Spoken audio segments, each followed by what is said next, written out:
What happens when absolute power meets unbreakable will? When a man who treats human lives as entertainment finally faces someone who refuses to be prey?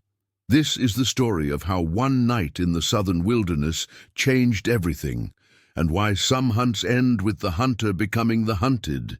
If stories of courage against impossible odds captivate you, subscribe to our channel and hit the bell icon, because what you're about to hear will leave you speechless.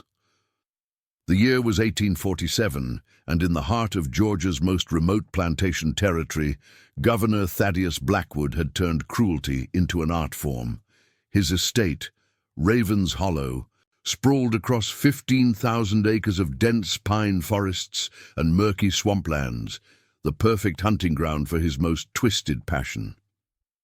Every month, when the moon was darkest, carriages would arrive at Ravens Hollow carrying the South's wealthiest plantation owners, politicians, and businessmen.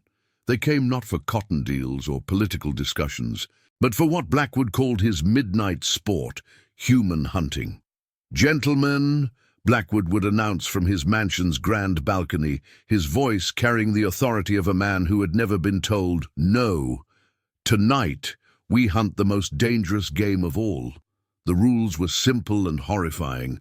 An enslaved person would be given a 30-minute head start into the forest. If they could survive until dawn and reach the old stone bridge 5 miles north, they would earn their freedom.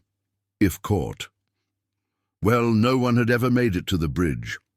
Blackwood's guests would gather in the mansion's trophy room, sipping aged bourbon beneath mounted deer heads and bear pelts, placing bets on how long the hunt would last.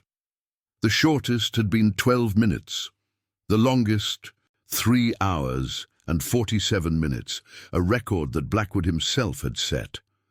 "The key," Blackwood would explain to his guests, his pale blue eyes gleaming with predatory satisfaction, "is understanding that fear makes them predictable. They always run toward water, always seek the thickest brush, always make the same mistakes." His hunting party consisted of 6 men on horseback, armed with rifles, and accompanied by a pack of bloodhounds trained specifically for tracking humans. Blackwood rode a massive black stallion named Reaper, and he carried an ornate hunting rifle passed down through 3 generations of his family. The enslaved people on Ravens Hollow lived in constant terror of being selected. Blackwood chose his prey based on perceived defiance, a look held too long, work done too slowly, or simply his whim on any given night. The selection process itself was psychological torture, as he would walk through the quarters, studying faces, before pointing his ivory-handled cane at his chosen victim. "You," he would say, and that single word was a death sentence disguised as a game. On this particular October night, the air was thick with fog, rolling in from the nearby Altamaha River. Blackwood's guests had arrived earlier that evening: Senator Morrison from South Carolina, Judge Whitmore from Alabama, plantation owners Henderson and Caldwell from Mississippi, and 2 wealthy merchants from Savannah. They sat around the mahogany table in Blackwood's dining room, gorging themselves on roasted duck and discussing their latest acquisitions, both human and material. The conversation was punctuated by cruel laughter and the clinking of crystal glasses filled with imported wine. "Thaddeus," Senator Morrison said, wiping grease from his chin, "I must say, your little entertainment has become the highlight of my month. My wife thinks I come here for political discussions." He laughed, a sound like breaking glass. "The beauty of it," Judge Whitmore added, "is the perfect legality. They're property, after all. No different than hunting rabbits on your own land." Blackwood smiled, but there was something different in his expression tonight, a hunger that went beyond his usual sadistic pleasure. "Gentlemen, tonight will be special. I've selected someone unique." He stood and walked to the window, gazing out at the slave quarters, where lantern light flickered behind crude wooden shutters. "For months, I've been watching one particular specimen. He arrived 6 months ago from a failed plantation in Alabama, a giant of a man, nearly 7 feet tall, built like a fortress. Sounds dangerous, Henderson observed, suddenly less enthusiastic. That's what makes it perfect, Blackwood replied, turning back to his guests. I've been waiting for the right moment, studying him. He thinks his size makes him untouchable, that his silence makes him invisible. Tonight I prove that no man, no matter how large, is beyond my reach. Bude, the enslaved man Blackwood spoke of, was known simply as Samuel. He had arrived at Raven's Hollow in chains, purchased from a bankrupt plantation where he had been considered unmanageable. At 6 feet 11 inches tall and weighing nearly 300 pounds of solid muscle, Samuel was indeed a giant among men. But his true strength wasn't physical. It was the unbreakable spirit that burned behind his dark eyes. Samuel had been born free in Pennsylvania, the son of escaped slaves who had built a small farm in the mountains. He had lived the first 18 years of his life as a free man, learning to read and write, helping his father work their land, and believing in the possibility of a just world. That world had shattered when slave catchers found their farm. Samuel's parents were killed, defending their home, and he was dragged south in chains, his freedom papers burned before his eyes.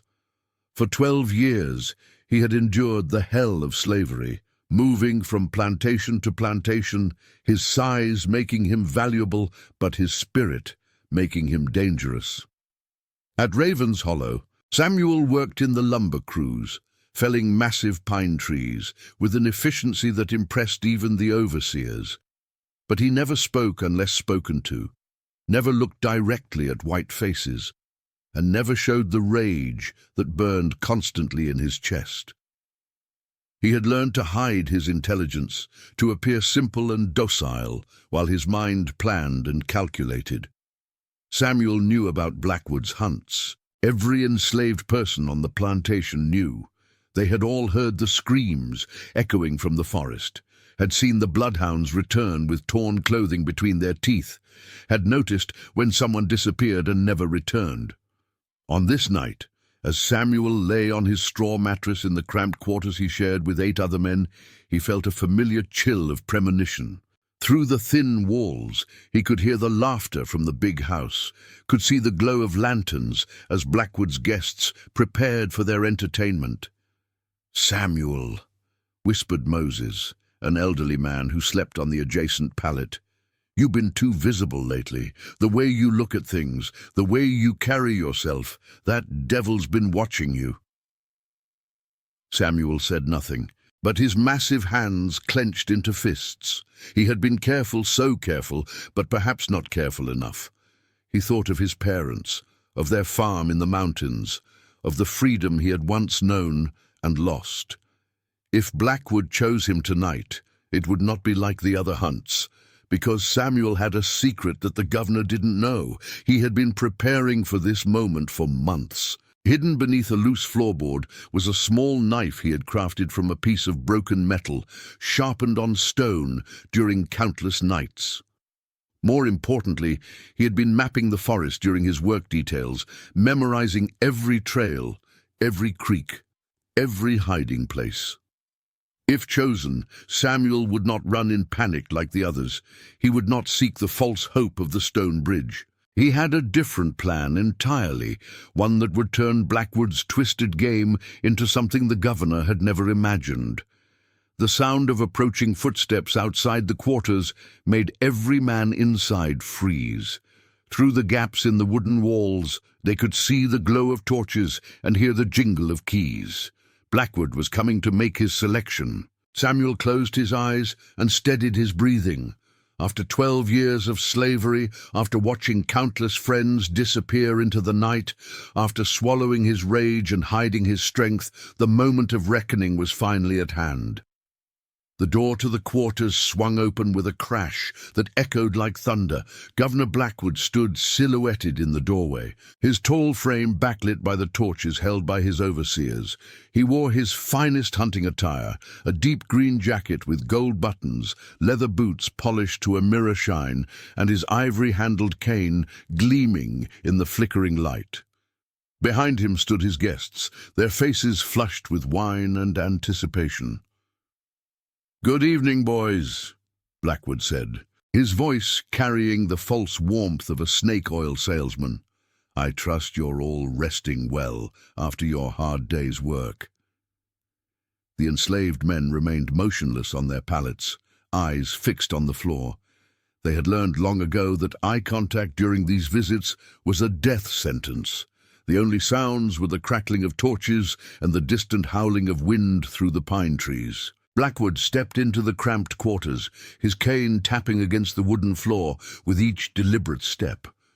The space, designed to hold 6 men, was packed with 10, their bodies pressed together on straw mattresses that reeked of sweat and desperation. "Now then," Blackwood continued, beginning his slow walk between the pallets, "I need a volunteer for tonight's festivities. Someone brave enough to provide entertainment for my distinguished guests." He paused beside old Moses, studying the elderly man's weathered face. Moses kept his eyes downcast, his breathing shallow.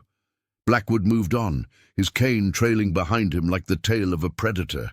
"You know," he said conversationally, "I've been thinking about the nature of courage. What makes one man fight while another surrenders? What separates the wolf from the sheep?"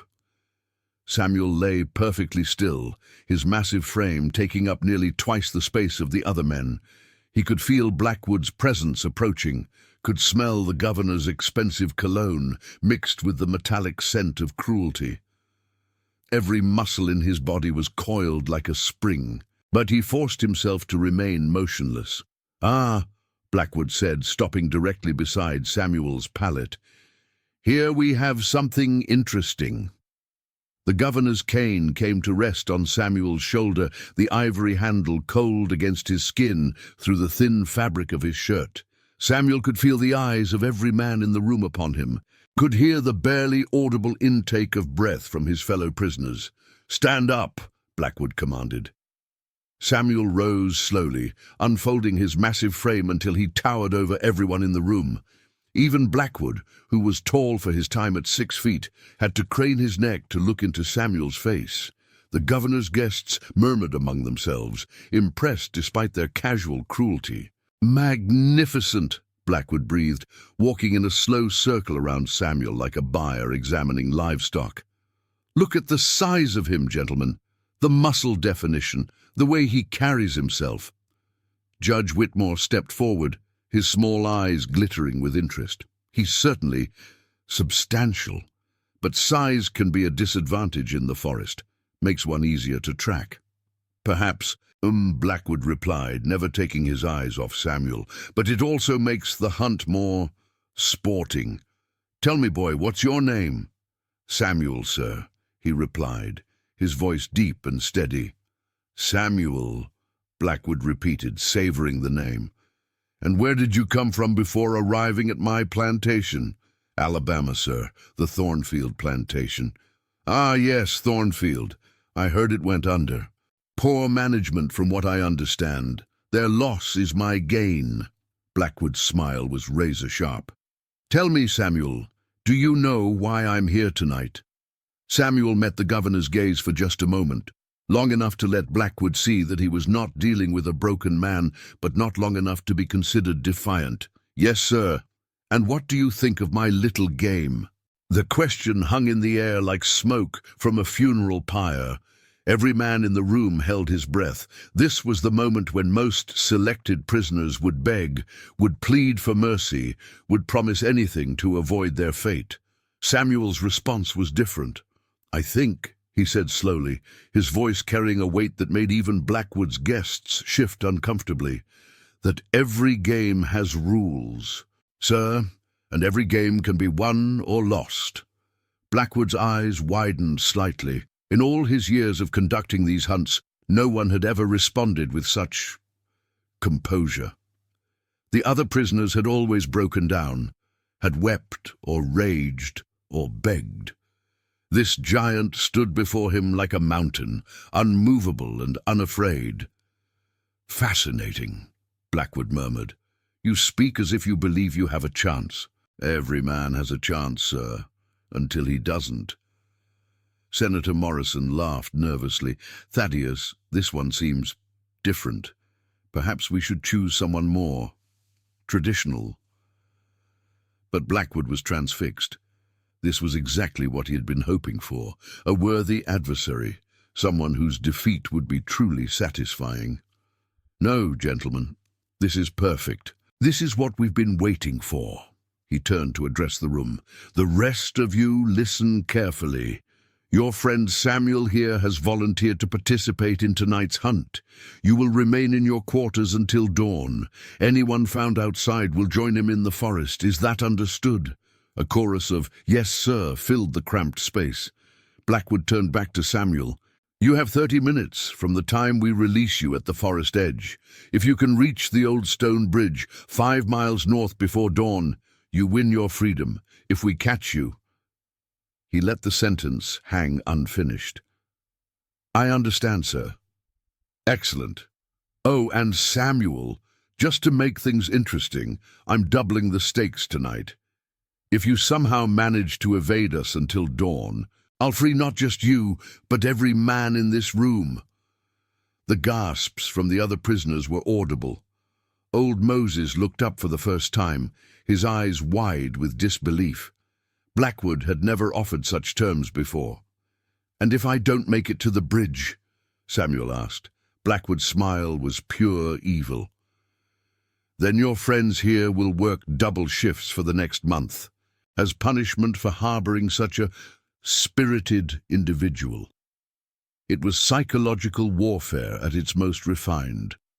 Blackwood was ensuring that Samuel would carry the weight of 10 men suffering on his shoulders, that every step he took in the forest would be burdened by the knowledge that his failure would bring misery to the only people in the world who cared about him. But if Blackwood expected this revelation to break Samuel's composure, he was disappointed. The giant simply nodded once, accepting the terms as if they were discussing the weather. Very well, Blackwood said, stepping back. Gentlemen, shall we prepare for the hunt? As the governor and his guests filed out of the quarters, Samuel felt a hand touch his arm. Old Moses had risen from his pallet. His weathered face creased with worry. Boy, Moses whispered, you don't have to do this. There might be another way. There is no other way, Samuel replied quietly. There never was. But the bridge. No one's ever made it to the bridge. Samuel looked down at the old man, and for the first time that night he smiled. It was not a pleasant expression. Moses, I'm not running to the bridge. Before the old man could ask what he meant, Samuel was being led away by the overseers, his massive frame disappearing into the night. Behind him, the quarters fell silent, except for the sound of 10 men praying to a god who seemed to have forgotten their existence. Outside, Blackwood's hunting party was making final preparations. The bloodhounds were being brought from their kennels, their excited barking echoing across the plantation grounds. Rifles were being loaded, horses saddled, and torches lit. Samuel was led to the edge of the forest, where a crude wooden post marked the starting point of Blackwood's hunting ground. The governor approached on his black stallion, looking down at his chosen prey with the satisfaction of a man about to enjoy his favorite meal. Any last words, Samuel? Blackwood asked. Samuel looked up at the mounted figure, then turned his gaze to the dark forest beyond. When he spoke, his voice carried across the night air with the weight of prophecy. Yes, sir, I have something to say. He turned back to face Blackwood, and in that moment, something shifted in the air between them. The governor felt a chill that had nothing to do with the October wind. Tonight, Samuel said, his words measured and deliberate, you're going to learn the difference between hunting animals and hunting a man who has nothing left to lose. Blackwood's confident smile faltered for just an instant before returning full force. We shall see. Your 30 minutes begin now. Samuel turned and walked into the forest without looking back, his massive frame swallowed by the darkness between the trees. Behind him, Blackwood checked his pocket watch and settled in to wait, unaware that he had just made the greatest mistake of his life. The hunt was about to begin. But for the first time in Governor Thaddeus Blackwood's twisted career, he was not the only predator in the forest. Samuel moved through the forest like a shadow given substance, his massive frame navigating the dense undergrowth with surprising grace. Unlike the previous victims of Blackwood's hunts, he did not run in panic toward the distant bridge. Instead, he moved with purpose, following a route he had memorized during months of careful observation. The 30-minute head start was not a gift, it was a weapon, and Samuel intended to use every second of it. He made his way to a small creek that wound through the heart of the hunting ground, following its banks until he reached a fallen oak tree that had been struck by lightning the previous spring. Here, hidden beneath the massive trunk, was his cache, the knife he had crafted, wrapped in oiled cloth, along with several strips of dried meat he had saved from his meager rations. But more importantly, this was where Samuel's real plan began. He had spent months studying not just the forest, but Blackwood himself. The governor was a creature of habit, following the same hunting patterns, using the same tactics, making the same assumptions. Blackwood believed that fear made his prey predictable, but he had never considered that intelligence could make a hunter predictable as well.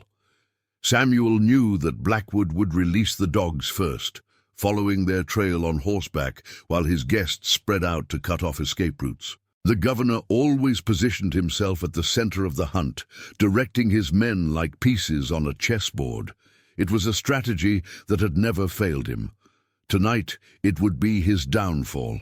Samuel began implementing the first phase of his plan, misdirection. He backtracked along the creek, leaving clear footprints in the muddy bank before wading into the water and moving upstream.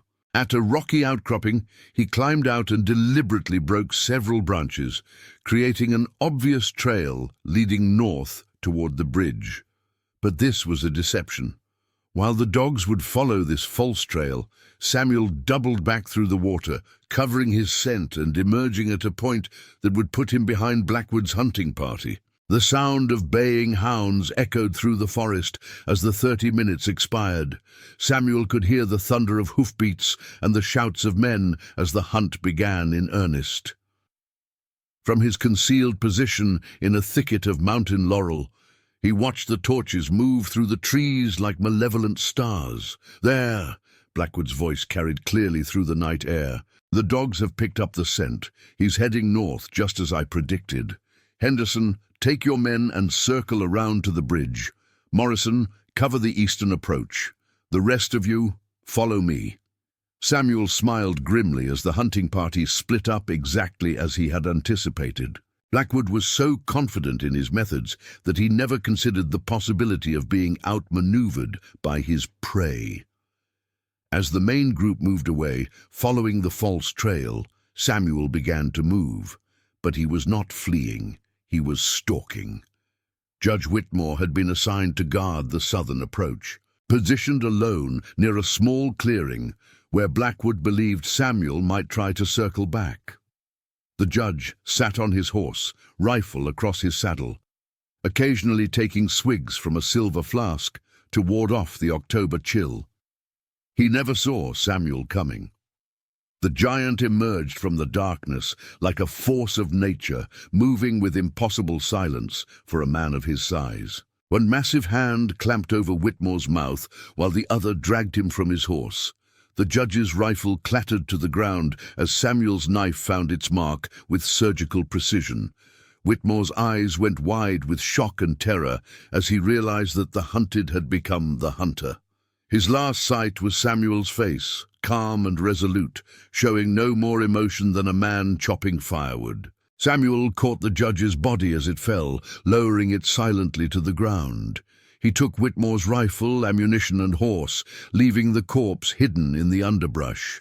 The judge's mount was a fine bay gelding, well-trained and responsive, exactly what Samuel needed for the next phase of his plan. Meanwhile, Blackwood's main party was discovering that their quarry was more cunning than anticipated.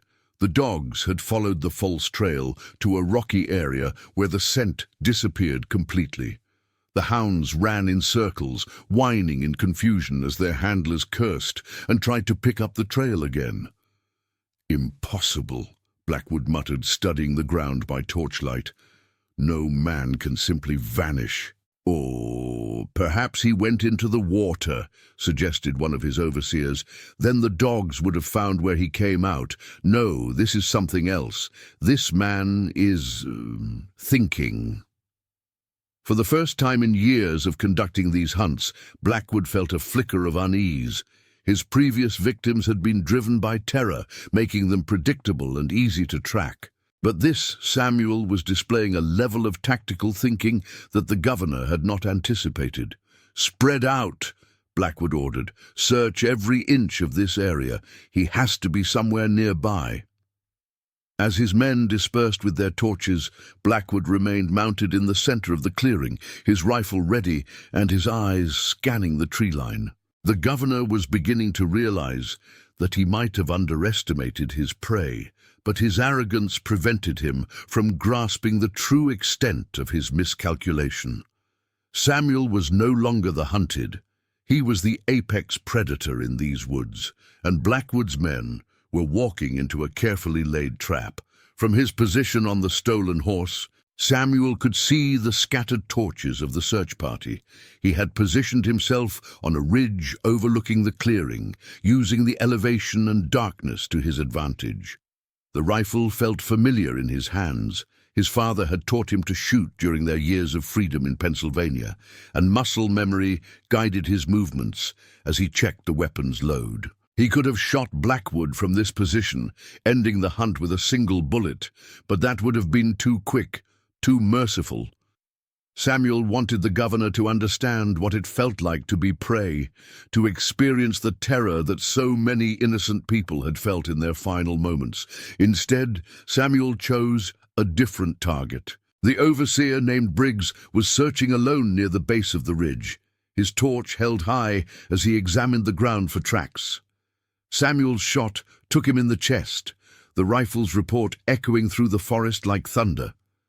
Briggs fell without a sound, his torch guttering out in the damp earth. The remaining men froze at the sound of gunfire, their heads turning toward the ridge where a muzzle flash had briefly illuminated the darkness. "He's armed," someone shouted. "The bastard's got a gun!" Panic began to spread through the hunting party. These men were accustomed to pursuing unarmed, terrified victims through the forest.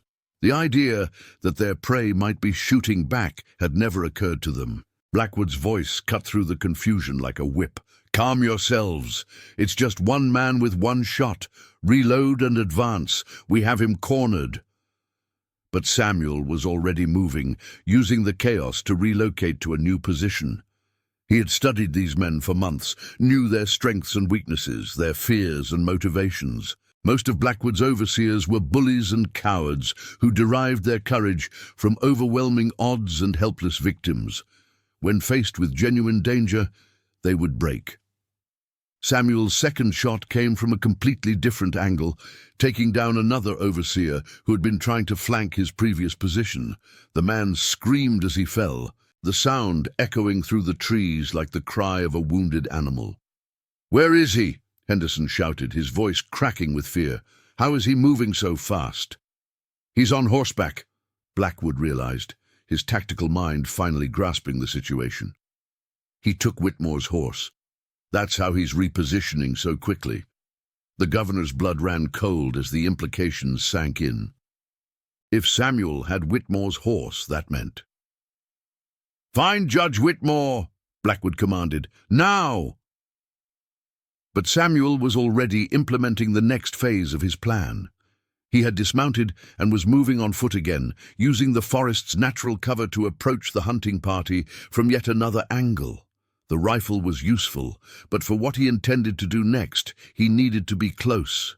Very close. The overseer named Caldwell was crouched behind a fallen log, his rifle trained on the tree line where he thought Samuel might appear. He never looked behind him, never considered that death might approach from the rear. Samuel's knife slid between Caldwell's ribs like a whisper, finding the heart with the precision of a surgeon.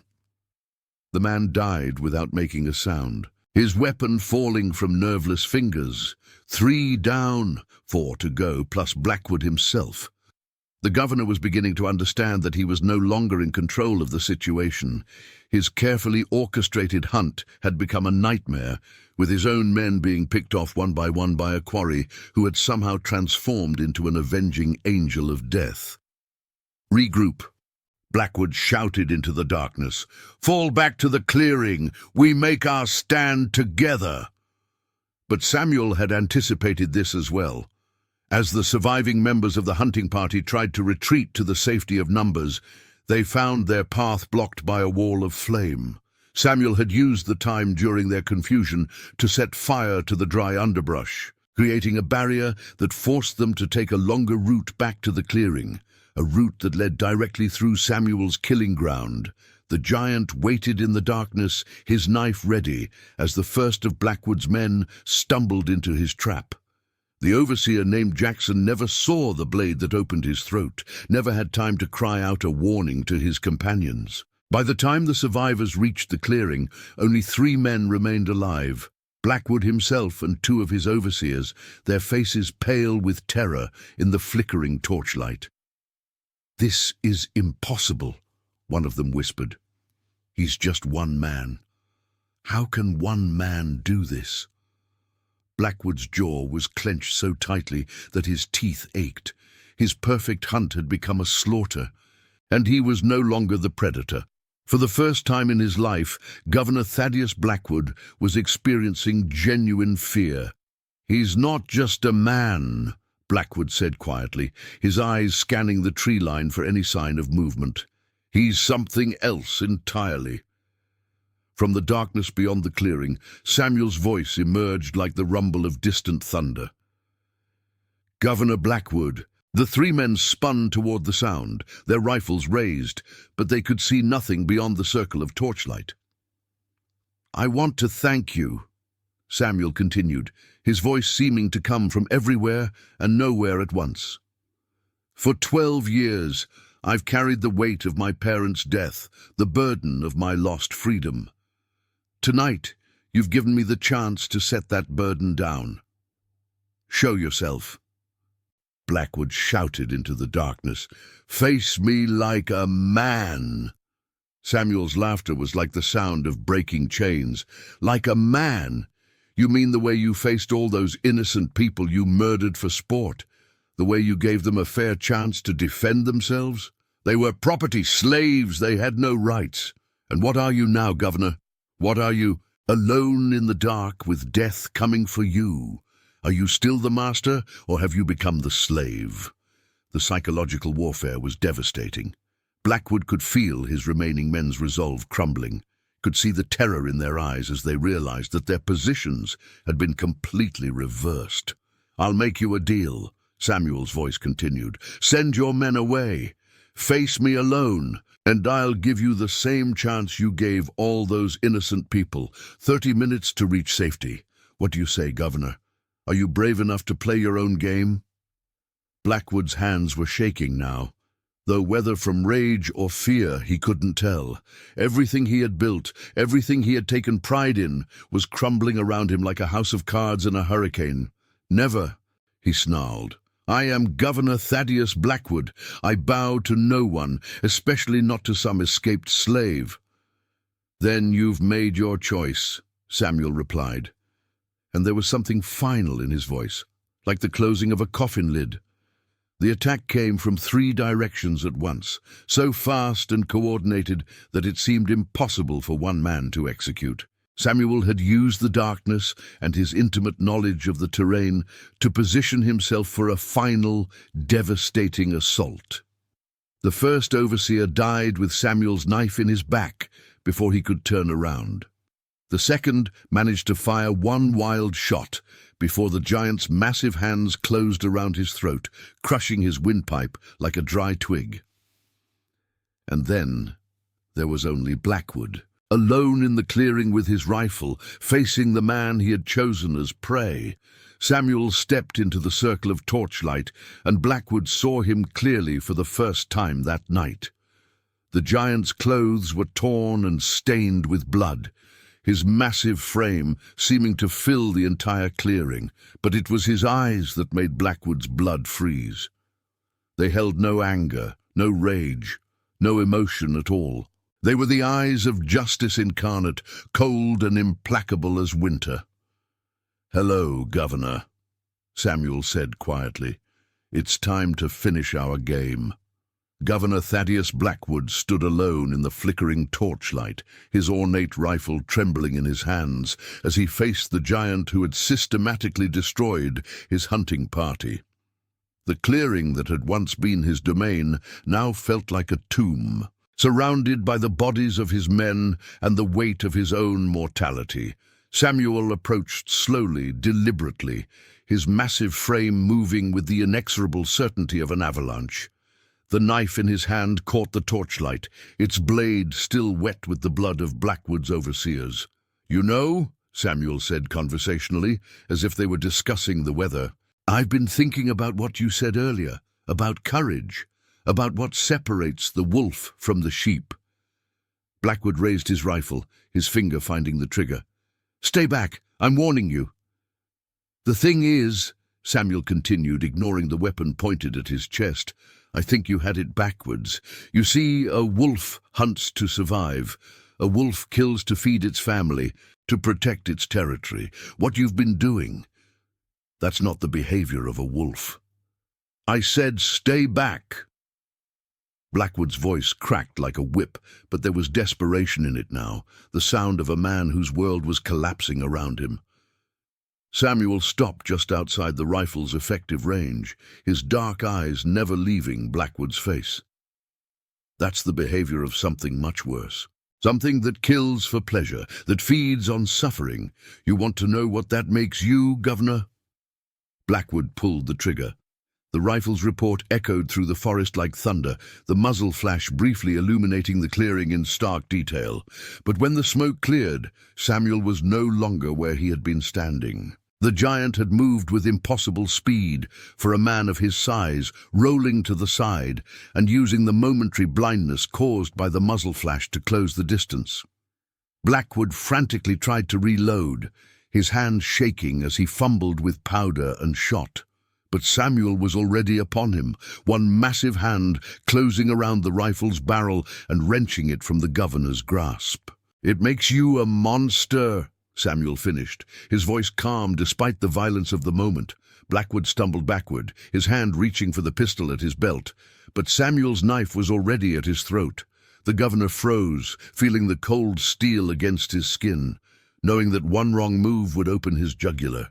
"Please," Blackwood whispered, and the word tasted like ashes in his mouth. "I can pay you. Gold, land, anything you want. I can give you papers, make you a free man legally. Just, please." Samuel studied the governor's face in the torchlight, seeing the fear, the desperation, the complete collapse of the arrogant man who had terrorized so many innocent people. For a moment, something almost like pity flickered in the giant's eyes. "You know what's interesting about fear, Governor? It does make people predictable. Right now, you're doing exactly what every one of your victims did. You're begging for mercy from someone who has no reason to give it." "I was wrong," Blackwood said, tears streaming down his face. "I see that now. What I did was evil, monstrous. I'll change, I swear it. I'll free all my slaves, "You'll say anything to live another minute," Samuel interrupted, "just like they did. The difference is, they were innocent. They deserved mercy." The knife pressed closer to Blackwood's throat, drawing a thin line of blood. "But you're going to die tonight, Governor. The only question is how." Blackwood's eyes went wide with terror. What do you mean?" Samuel smiled, and it was the most terrifying expression Blackwood had ever seen. "I'm going to give you the same choice you gave all those people. You can run." "What? Run?" Samuel repeated, stepping back and lowering the knife. "You have until dawn to reach safety. If you can make it to your mansion, if you can get past me, you live. If not—" Blackwood stared at him in disbelief. You're You're letting me go? I'm giving you a chance. The same chance you gave them. Of course, there are a few differences. Samuel's smile widened. You're not in your own forest anymore, Governor. This is my territory now, and unlike your victims, I know exactly how you think, how you move, where you'll try to hide. The psychological impact was devastating. Blackwood realized that Samuel was not offering him mercy. He was offering him the most refined form of torture imaginable. The governor would spend his final hours experiencing the same terror, the same hopelessness that he had inflicted on so many others. Also, Samuel added casually, I should mention that I sent your guests away earlier. What? When? While you were busy hunting shadows in the forest, I paid a visit to your mansion. Senator Morrison, Judge Whitmore's friends, all those fine gentlemen who came to watch your little show. I explained to them that the entertainment was over, that they should leave immediately if they valued their lives. Blackwood's face went pale. You're lying. Am I? Why don't you run back to the mansion and see for yourself? Of course, you'll have to get past me first. The governor looked around the clearing, at the bodies of his men, at the dying torches that would soon leave him in complete darkness. The weight of his situation finally sank in completely.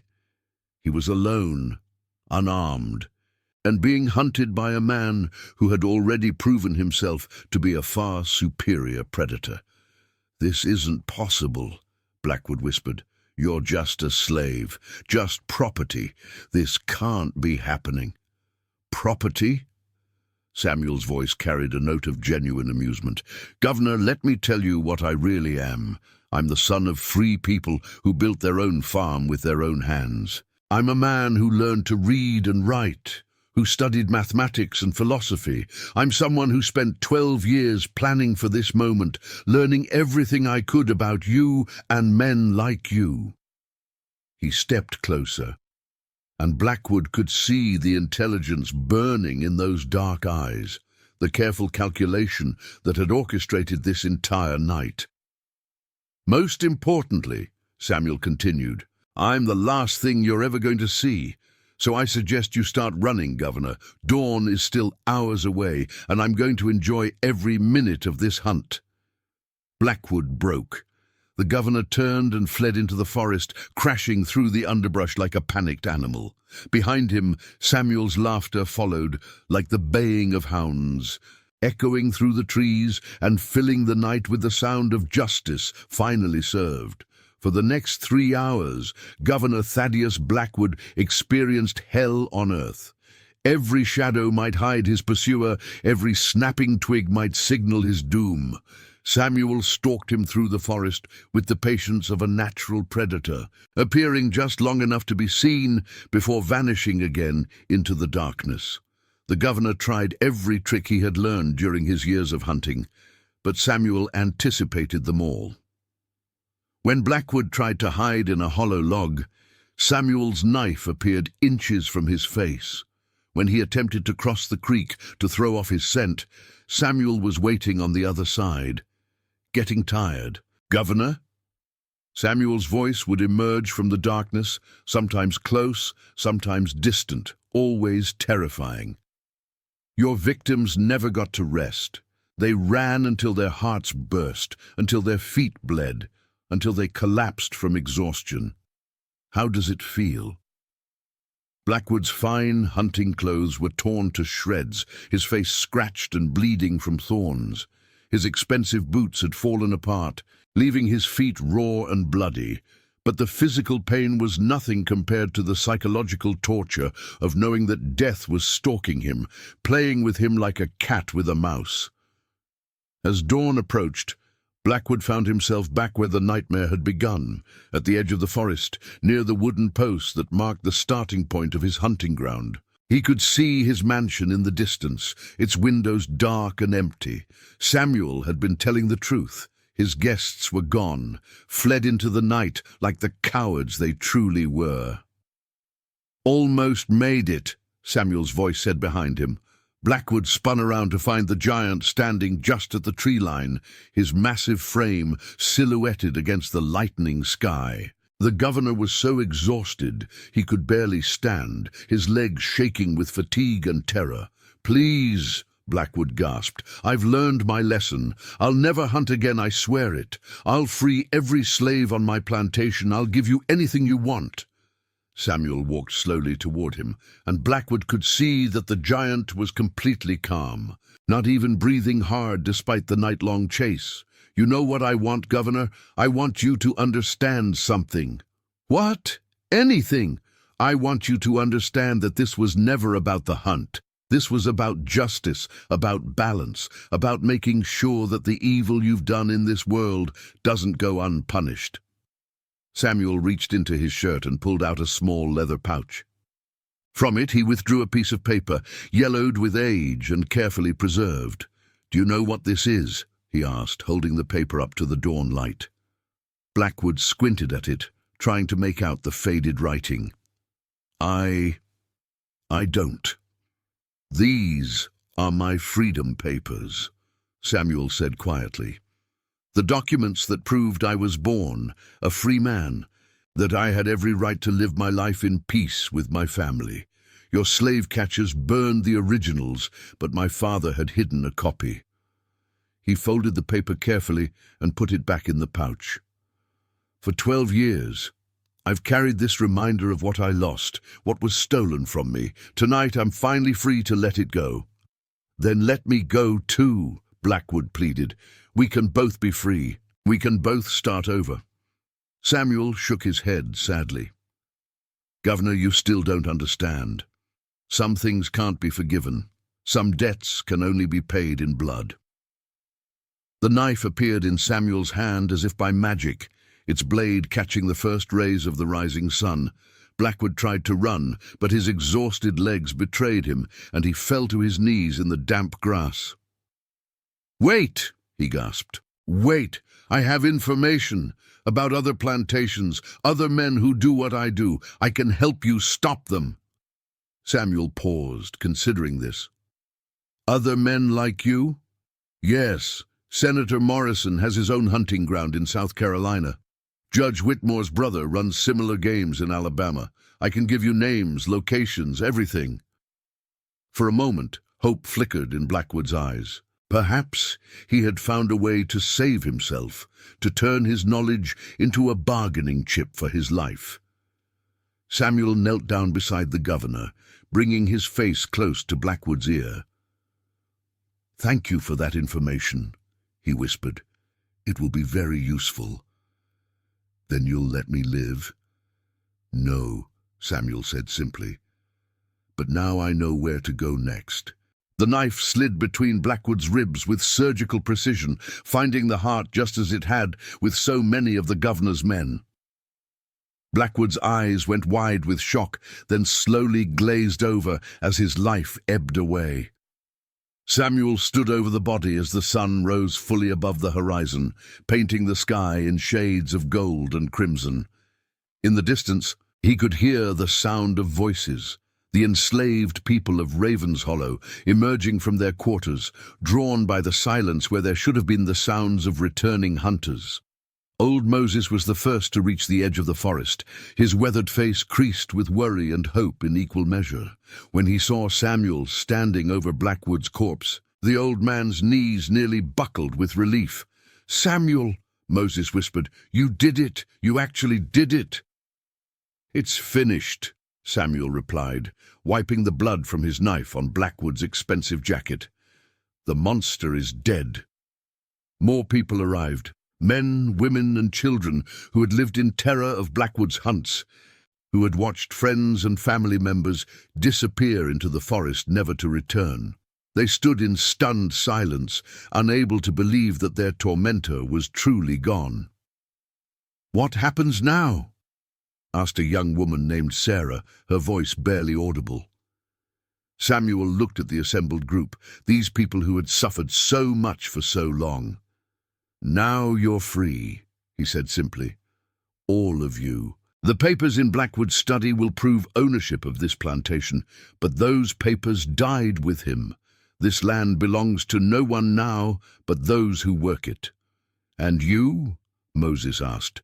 "What will you do?" Samuel looked toward the horizon, where other plantations lay hidden beyond the rolling hills. "I have work to do, other monsters to hunt, other debts to collect." He turned back to the group one final time. "Make this place into something good. Build the kind of life that Blackwood tried to steal from all of us. And remember, no one is property, no one is prey. We are all human beings, and we all deserve to be free." With that, Samuel walked away from Raven's Hollow plantation, disappearing into the morning mist like a legend come to life.